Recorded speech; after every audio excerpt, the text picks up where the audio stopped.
ಮಕ್ಕಳಿಗೆ ಸಾಂಸ್ಕೃತಿಕ ಸರ್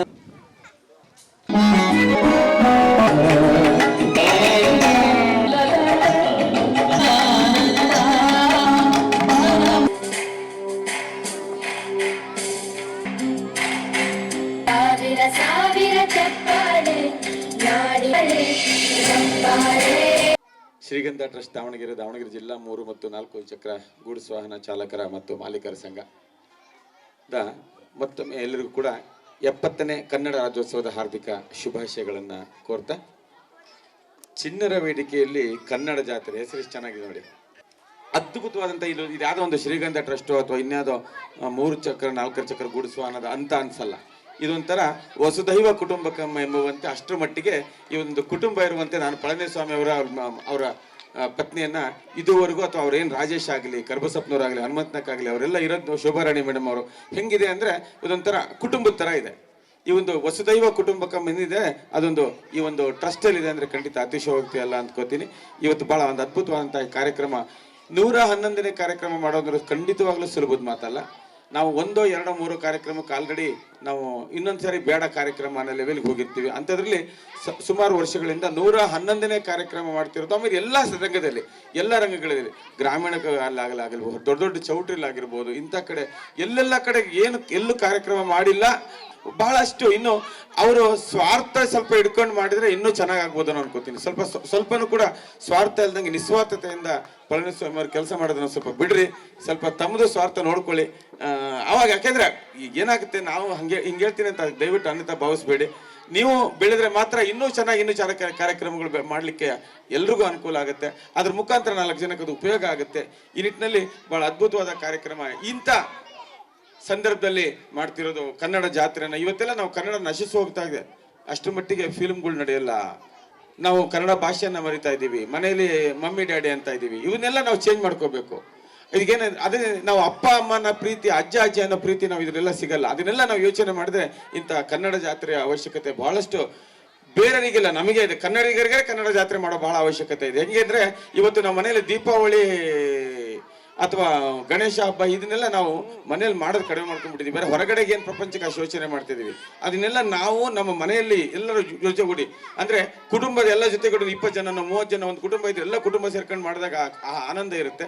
ಅದೇ ರೀತಿ ಆನಂದನ ನಾವು ಇಲ್ಲಿ ಸಾರ್ವಜನಿಕವಾಗಿ ಅನುಭವಿಸ್ಬೇಕಾಗಿದೆ. ಅದು ಪಳನಿಸ್ವಾಮಿ ಮುಖಾಂತರ.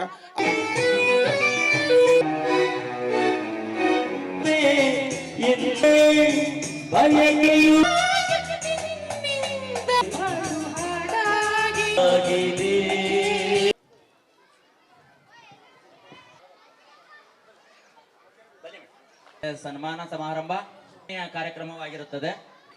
ಇದು ಮಕ್ಕಳಿಗೂ ಸಹ ಈ ಒಂದು ಸಂಜೆಯ ಹನುಮಂತ ನಾಯಕ್ ಶಿಕ್ಷಕರು ಸ್ವಾಗತ ಪ್ರಾಸ್ತಾವಿಕ ನುಡಿ.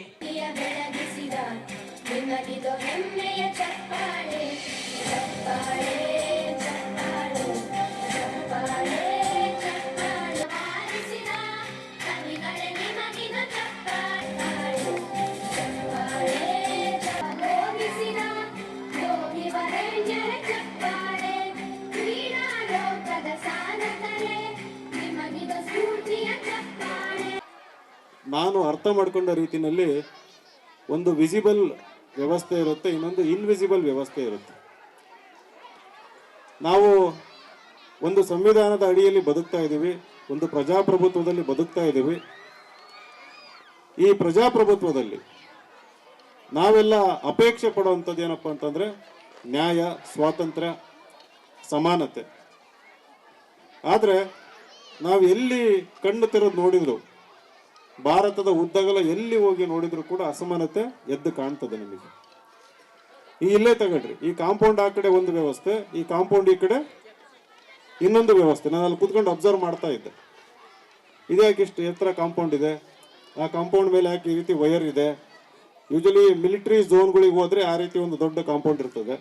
ಹೈ ಸೆಕ್ಯೂರಿಟಿ ಝೋನು ಅಥವಾ ಆ ಕಡೆ ಏನಾರ ಚಿನ್ನ, ವಜ್ರ ಆ ಥರ ಭಾಳ ಇಟ್ಟಿದ್ರೆ ಈ ರೀತಿ ಒಂದು ವ್ಯವಸ್ಥೆ ಇರ್ತದೆ. ಆಮೇಲೆ ಈ ಕಡೆ ನೋಡಿದೆ, ಒಂದು ಗುಡಿಸಲು ಕಾಣಿಸ್ತು. ಇಲ್ಲೆಲ್ಲ ಕುತ್ಕೊಂಡು ನೋಡ್ತಾ ಇದ್ದಾರೆ ಪಾಪ ಅವರು. ಇದು ವಿಸಿಬಲ್ ಇದು. ಬಟ್ ಆ ವಿಸಿಬಲ್ ವ್ಯವಸ್ಥೆ ಒಳಗೆ ಒಂದು ಇನ್ವಿಸಿಬಲ್ ವ್ಯವಸ್ಥೆ ಇರ್ತದೆ. ನಾವು ಆ ಇನ್ವಿಸಿಬಲ್ ವ್ಯವಸ್ಥೆ ಹೆಂಗಿರುತ್ತೆ ಅಂತಂದರೆ ಅದು ನಮ್ಮನ್ನು ಯಾವ ರೀತಿ ಆಳುತ್ತೆ, ಯಾವ ರೀತಿ ನಮ್ಮ ಮೇಲೆ ದಬ್ಬಾಳಿಕೆ ಮಾಡುತ್ತೆ, ಯಾವ ರೀತಿ ನಮ್ಮನ್ನು ಕಂಟ್ರೋಲ್ ಮಾಡುತ್ತೆ ಅಂತ. ಕೆಲವೊಂದ್ಸರಿ ನಮ್ಮ ಡಿಸಿಷನ್ಸ್ಗಳು ನಮ್ಮವಾಗಿರೋದಿಲ್ಲ. ಕೆಲವೊಂದು ಒತ್ತಡಕ್ಕೆ ಒಳಗಾಗಿ ನಾವೇನೋ ಒಂದು ನಿರ್ಧಾರ ತಗೊಂಡಿರ್ತೀವಿ, ಆ ನಿರ್ಧಾರಕ್ಕೆ ಬದ್ಧ ಆಗೋದಕ್ಕೂ ಕೂಡ ಆಗೋದಿಲ್ಲ. ಆ ರೀತಿ ಕಂಟ್ರೋಲ್ ಮಾಡುವಂಥದ್ದು ಇನ್ವಿಸಿಬಲ್ ವ್ಯವಸ್ಥೆ. ನಮ್ಮ ದೇಶದಲ್ಲಿ ಈ ಏನೊಂದು ಇನ್ವಿಸಿಬಲ್ ವ್ಯವಸ್ಥೆ ಇದೆ ಅದು ಈ ಒಂದು ಅಸಮಾನತೆಗೆ ಮೂಲ ಕಾರಣ ಅಂತ. ಯಾಕೆ ಅಸಮಾನತೆ ಬಗ್ಗೆ ಮಾತಾಡ್ತಾ ಇದ್ದೀನಿ? ಈಗ ನಾನು ಒಂದು IAS ಕ್ಷೇತ್ರದಿಂದ ಬಂದಿರುವಂಥದ್ದು. ಸುಮಾರು ಒಂದು 10-11 ವರ್ಷದಲ್ಲಿ 1,000ಕ್ಕೂ ಹೆಚ್ಚು ಜನ IAS, IPS, IRS ಅಧಿಕಾರಿಗಳು ನಮ್ಮ ಸಂಸ್ಥೆಯ ಮೂಲಕ, ನಮ್ಮ ಮಾರ್ಗದರ್ಶನದ ಮೂಲಕ ಇವತ್ತು ಪಾಸಾಗಿ ದೇಶದ ಮೂಲೆ ಮೂಲೆಯಲ್ಲಿ ಇದ್ದಾರೆ. ಅವರು ಪಾಸ್ ಆದಮೇಲೆ ಬರುವಂಥದ್ದು ಇದೇ ಪ್ರಜಾಪ್ರಭುತ್ವ ವ್ಯವಸ್ಥೆಯಲ್ಲಿ ಜಿಲ್ಲಾಧಿಕಾರಿಯಾಗಿ ಬರ್ತಾರೆ, ಪೊಲೀಸ್ ವರಿಷ್ಠಾಧಿಕಾರಿಯಾಗಿ ಬರ್ತಾರೆ, KAS ಆದರೂ ತಹಶೀಲ್ದಾರು, ಅಸಿಸ್ಟೆಂಟ್ ಕಮಿಷನರು, DYSP ಆಗಿ ಬರ್ತಾರೆ. ಕರ್ನಾಟಕದ ಸುಮಾರು ಒಂದು 15 ಜಿಲ್ಲೆಗಳಲ್ಲಿ ಇವತ್ತು ನಮ್ಮ ವಿದ್ಯಾರ್ಥಿಗಳು IAS, IPS ಅಧಿಕಾರಿಗಳ ಕೆಲಸ ಮಾಡ್ತಾ ಇದ್ದಾರೆ. ನಮ್ದು ಹೆಂಗಿರ್ಬೇಕಂತ ಹೇಳಿದ್ರೆ ಈ ಎಲ್ಲ ಜೇನಿನ ಪರಿಮಳನ ತಂದು ಅದನ್ನ ಜೇನಾಗಿ ಸಿವಿ ಹನಿಯನ್ನ ಕೊಡ್ತಕ್ಕಂಥ ಕೆಲಸನ ಮಾಡ್ತಾರೆ. ಅಂದ್ರೆ ಮಕ್ಕಳಿಗೆ ಆ ಮಕ್ಕಳು ಅದನ್ನ ಸವಿಬೇಕು, ಅಂದ್ರೆ ಶಿಕ್ಷಣವನ್ನ ಪಡಿಬೇಕು. ಅಂದ್ರೆ ಆ ಪ್ರೀತಿ ನಿಮ್ಮ ಶಿಕ್ಷಣದಲ್ಲಿರಬೇಕು, ಸಮಾಜದ ಬಗ್ಗೆ ಕಾಳಜಿ ಇರಬೇಕು, ನೀವು ತಿರ್ತಕ್ಕಂಥ ಶಕ್ತಿ ನಿಮ್ಮಲ್ಲಿದೆ. ಈಗ ಅವ್ರು ಹೇಳಿದರು ಸಮಾಜದಲ್ಲಿ ಏನು ನಡೀತಾ ಇದೆ ಏನು ಅನ್ನೋದ್ರ ಬಗ್ಗೆ. ಮೊದಲು ಎಲ್ಲರೂ ನಾವು ನಮ್ಮ ಆತ್ಮಾಭಿಮಾನ ಮತ್ತು ಸ್ವಾತಂತ್ರ್ಯ ಈ ಗಟ್ಸು ಅಂತ ಇರ್ತದಲ್ಲ, ಆ ರೀತಿ ಬದುಕೋದನ್ನು ನಾವು ಕಲಿಸ್ಬೇಕು. ಆ ಕಲಿಸ್ಬೇಕಂತಂದ್ರೆ ಅದು ಆ ಮಹತ್ವದ ಕಾರ್ಯ ನಿಮ್ಮ ಕೈಯಲ್ಲಿದೆ. ನಮ್ಗಿವತ್ತು ಆ ವಾಟ್ಸಪ್ಪಲ್ಲಿ ಅಥವಾ ಈ ಸೋಷಿಯಲ್ ಮೀಡಿಯಾದಲ್ಲಿ ಏನಾಗ್ತಾ ಇದೆ, ಅದೇನಾಯಿತು ಇದೇನಾಯಿತು, ಕೆಲಸಕ್ಕೆ ಬಾರ್ದು ವಿಚಾರಗಳನ್ನು ನಾವು ವಿಚಾರ ಮಾಡ್ತಿದ್ವಿ. ಆ ಸಂಸ್ಕೃತಿಯನ್ನು ಬೆಳೆಸ್ತಾ ಇದ್ದೀವಿ ನಮ್ಮ ಮಕ್ಕಳಿಗೆ. ಅದು ಚೇಂಜ್ ಆಗಬೇಕು. ಮಕ್ಕಳಿಗೆ ಎಂಥ ಸಂಸ್ಕೃತಿ ಬರಬೇಕಂತ ಹೇಳಿದ್ರೆ ಮೊದಲಿನಿಂದಲೇ ಈ ಮೂಲ ಉದ್ದೇಶನ ಇಟ್ಕೊಂಡು ಹೋಗೋದನ್ನು ಕಲಿಬೇಕು ಮಕ್ಕಳಿಗೆ ತಾವು ಶಿಕ್ಷಕರಾಗಿ. ಹೆಂಗಂತಂದ್ರೆ ಬುನಾದಿ ಆ 3,000 ಟೀಚರ್ಸನ್ನು ಸನ್ಮಾನ ಮಾಡೋ ಕಾರಣ ಏನಂದರೆ, ಅತಿ ಕಡು ಬಡವರ ಮಕ್ಕಳನ್ನ ನೀವು ಪಾಠ ಹೇಳ್ಕೊಡ್ತಾ ಇದ್ದೀರಾ, ಅವ್ರನ್ನ ದಾರಿ ತರ್ತಾ ಇದ್ದೀರಾ, ಅವ್ರನ್ನ ಮುಂದಕ್ಕೆ ನೀವು ತರ್ತೀರಾ ಅನ್ನೋದು ಒಂದೇ ಒಂದು ಕಾರಣಕ್ಕೆ ನಿಮಗೆ ಇಲ್ಲಿ 3,000ಕ್ಕೂ ಹೆಚ್ಚು ಟೀಚರು ಸರಿ ಸುಮಾರು 4,000 ಹತ್ತತ್ರ ಬರ್ತಾ ಇದೆ. 4,000 ಬಂದಾಗ ನಾನು ನಿಮ್ಗೆ ಹೇಳ್ತೀನಿ 4,000 ಬಂದು ಅಂತೇಳಿ. ಇವತ್ತು ಯಾಕೆ ನಾನು ಬರೀ ಒಂದು 70 ಜನ ಅಷ್ಟೇ ಆಯ್ಕೆ ಮಾಡ್ಕೊಂಡಂದರೆ, ಇವತ್ತು ನಾನು ವೇದಿಕೆ ಕೊಟ್ಟಿದ್ದು ಮಕ್ಕಳಿಗೋಸ್ಕರ ವೇದಿಕೆ ಕೊಟ್ಟಿದ್ದು. ನಾನು ಮಕ್ಕಳು ನಿಮ್ಮಲ್ಲಿ ಕಲೆ ಇದೆ, ಮಕ್ಕಳಲ್ಲಿ ಕಲೆ ಇದೆ, ನೀವು ಯಾಕೆ ಬೇರೆ ತರಬಾರ್ದು ಆಚೆಗೆ? ಈಗ ನೀವು ಸ್ಕೂಲ್ಡಲ್ಲಿ ಮಾಡ್ತೀರಾ, ನಿಮ್ಮ ಸ್ಕೂಲ್ ಮಕ್ಕಳು ಮಾತ್ರ ಇಟ್ಕೊಂಡು ಮಾಡ್ತೀರಾ, ಬೇರೆ ಸ್ಕೂಲಲ್ಲಿ ಮಕ್ಕಳು ಕರ್ಕೊಬರಲ್ಲ. ಯಾಕೆ ಕರ್ಕೊಬರಲ್ಲ ಅಂದರೆ ನಿಮ್ಗೆ ಅಷ್ಟೇ ಗ್ರೌಂಡ್ ಇದೆ, ನಿಮ್ದು ಅಲ್ಲೇ ಚೌಕಟ್ಟಿದೆ. ಆದರೆ ನನಗೆ ಚೌಕಟ್ಟಿಲ್ಲ, ನನಗೆ ಚೌಕಟ್ಟಿಲ್ಲ. ಬೇಕಾದ್ರೆ ಕರ್ನಾಟಕದಲ್ಲಿರೋ ಮಕ್ಕಳೆಲ್ಲ ನಾನು ಕರ್ಕೊಬರ್ಬೋದು. ಇದು ನನ್ನ ಏಮು. ಆಮೇಲೆ ನಿಮ್ಮ ಮಕ್ಕಳನ್ನ ಅಷ್ಟೇ ಅಲ್ಲ, ನಾನು ನಿಮ್ಮ ಹತ್ರ ಭಾಳ ಜನ ರಿಕ್ವೆಸ್ಟ್ ಮಾಡಿ ಕೇಳ್ತೀನಿ. ನಿಮ್ಮ ಇವತ್ತು ನೀವು 50,000 ಸಂಬಳ ಇರ್ಬೋದು, 1,00,000 ಸಂಬಳ ಇರ್ಬೋದು, ಆದರೆ ನಿಮ್ಮ ಮಕ್ಕಳನ್ನ ಮಾತ್ರ ನೀವು ಶಾಲೆಯಲ್ಲಿ ಪಾಠ ನಿಮ್ಮ ಶಾಲೆಯಲ್ಲಿ ಹೇಳ್ಕೊಡ್ತಾ ಇಲ್ಲ, ಪ್ರೈವೇಟ್ ಶಾಲೆ ಹೋಗ್ತಾ ಇದ್ದೀರಾ, ಹೋಗಬೇಡಿ ಅಂತ ಇದ್ದೀನಿ. ಪ್ರೈವೇಟ್ ಶಾಲೆಗೆ ಕಳಿಸ್ಬೇಡಿ ಅಂತ ಇದ್ದೀನಿ ನಾನು. ಯಾಕೆ? ನಿಮಗೆ ಓದಿಸೋಕ್ಕಾಗೋದಿಲ್ವಾ? ನಿಮಗೆ ನಡ್ಸೋಕ್ಕಾಗೋದಿಲ್ವಾ? ನಿಮ್ಮ ಮಕ್ಕಳು ನಿಮಗೆ ಪಾಠ ಹೇಳ್ಕೊಡೋಕ್ಕಾಗೋದಿಲ್ವಾ?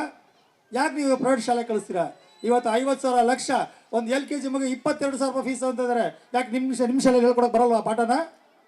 ಇವತ್ತು 8,000 10,000 ರೂಪಾಯಿ ಟೀಚರ್ ಸಂಬಳ ತಗೊಳ್ಳೋಣ, ಪಾಠ ಹೇಳ್ಕೊಡ್ಬೇಕಾರೆ ನೀವು 50,000 ಸಂಬಳ ತಗೊಳ್ಳೋ ನಿಮ್ಮ ಕೈಲಿ ಆಗಲ್ವಾ ಪಾಠ ಮಾಡೋದಕ್ಕೆ? ಆಗಲ್ವಾ? ಯಾಕೆ ಆಗೋದಿಲ್ಲ? ಕನ್ನಡ ಶಾಲೆನ ಉಳಿಸಿ. ಕನ್ನಡ ಶಾಲೆನ ಮುಚ್ಚಕ್ಕೆ ಹೊರಟಿದ್ದಾರೆ ಎಲ್ಲರೂ. ಕರ್ನಾಟಕದಲ್ಲಿ ಕನ್ನಡ ಶಾಲೆ ಮುಚ್ಚಕ್ಕೆ ಹೊರಟಿದ್ದಾರೆ. ಸರ್ಕಾರಿ ಶಾಲೆ ಅದು ಬೇಗ ಸರ್ಕಾರಿ ಶಾಲೆ ಮುಚ್ಚಕ್ಕೆ ಹೊರಟಿದ್ದಾರೆ. ಬೇಗ ಮುಚ್ಚಬೇಕು. ನಾವು ದುಡ್ಡು ಮಾಡಬೇಕು. ಇಲ್ಲಿ ಯಾರು ಎಲ್ಲ ಇರೋಂತಾರೆ, ಎಲ್ಲ 1,000 ಎಕರೆ 2,000 ಎಕರೆ ಮಾಡ್ದಂತಾರೆ. ಯಾಕೆ ಕನ್ನಡ ಶಾಲೆನ ಬೆಳೆಸ್ಬೇಕಂತ ಅವ್ರಿಗಿಲ್ವಾ? ಅವ್ರದೇ ಕೈಯಲ್ಲಿ ಸರ್ಕಾರ ಇದೆ. ಯಾರೇ ಬರಲಿ, ಅದು BJP ಆಗಿರ್ಬೋದು, ಕಾಂಗ್ರೆಸ್ ಆಗಿರ್ಬೋದು, JDS ಆಗಿರ್ಬೋದು, ಅಥವಾ ನಾಳೆ ನಮ್ಮ ವಿನಯ್ ಸರ್ ಆಗಿರ್ಬೋದು, ನನಗೆ ಬೇಕು ಹೇಳ್ತದಿಂದ ಕನ್ನಡ ಶಾಲೆ ಉಳಿಸಿ. ಇಲ್ಲಿ ಕರ್ನಾಟಕದಲ್ಲಿ ಎಷ್ಟೋ ಜನ ಇದ್ದಾರೆ. ಇವತ್ತಿನ ಒಂದತ್ತು ಕೂಳಿಗೋಸ್ಕರ ಊಟ ಮಾಡ್ತಾರೆ ಎಷ್ಟೋ ಜನ ಇದ್ದಾರೆ.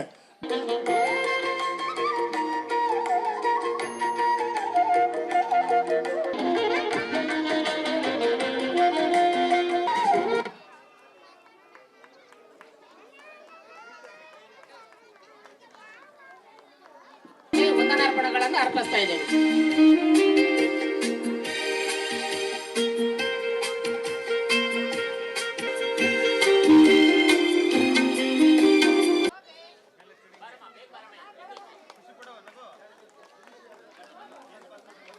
ಪದ್ಮ JHS ಬಸಾಪ, ಸಾನ್ವಿ KS,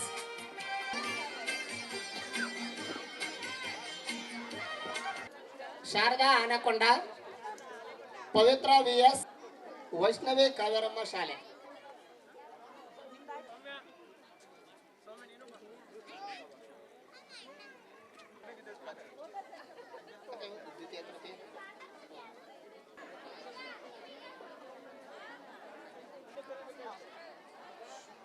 ಪ್ರಾಥಮಿಕ ವಿಭಾಗದ ಶಿಕ್ಷಕರು ದಯಮಾಡಿ ಸಿದ್ಧರಿರಬೇಕು.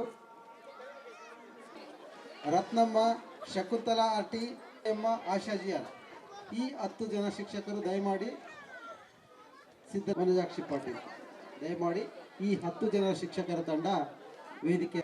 ಈ 3 ಮತ್ತು 4 ಚಕ್ರಗಳ ವಾಹನಗಳ ಮಾಲೀಕರ ಮನೆ ಉಮಾಪತಿ NK, ಶ್ರೀರಂಗನಮಟ್ಟಿ, ಸಿದ್ದೇಶ್ ಕೆ ಶಾಗಲೆ, ಸುನಂದಮ್ಮ ಜರಿಕಟ್ಟೆ, ಆಶಾ ಚಿನ್ನಸಮುದ್ರ, ಈ ಸುಧಾ ವಿಠಲಾಪುರ, ಶ್ರೀ ರಾಮಚಂದ್ರಪ್ಪ.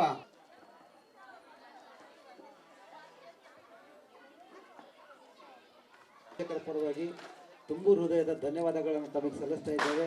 ಗಾನ ಕೋಗಿಲೆಗಳಿಗೆ ಇಲ್ಲಿ ಇವತ್ತು ಹೊರಹೊಮ್ಮಿದ್ವು.